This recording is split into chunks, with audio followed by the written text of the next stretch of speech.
Proverbs chapter 31, verse 10. Who can find a virtuous woman? For her price is far above rubies. It was this passage, Proverbs chapter 31, verses 10 through 31, that was read as I walked down the aisle. I had instrumental music playing, and an elderly woman in the church I was attending that had been married to her husband for 50 years and was just an admirable example of godliness, read this over me as I went to meet my husband. And that has always been a really special memory of my wedding, and I think a great way to start my life off as a wife. And now, nearly every Friday evening for our Erev Shabbat celebration, my husband reads this passage over me and blesses me with it, and it just doesn't get old. I have heard this passage repeatedly, I have read it repeatedly, and I still find myself being encouraged by the Proverbs 31 woman.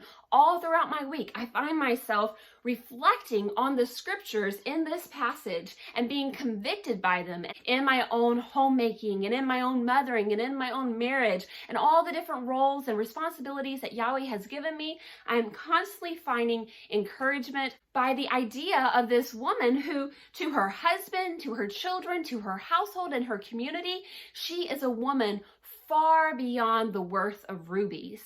And yet she was human just as we are, and she had to deal with her fleshly nature just as we do. And her husband saw her when she was in grumpy moods and dealing with frustrations. Her children experienced her sometimes quick temper or lack of patience or whatever it may have been, whatever her struggles were. She had struggles. She had frustrations and trials and sleepless nights with little babies. She wouldn't necessarily have always been biblically submissive to her husband. She wouldn't have always been proactive about teaching and training her children up in the ways of Yahweh. She wouldn't have always tempered her emotions. Whether she was a real human or not, this is a mother who is giving counsel to her son about the type of wife he should be looking for, the type of woman that he should desire to marry.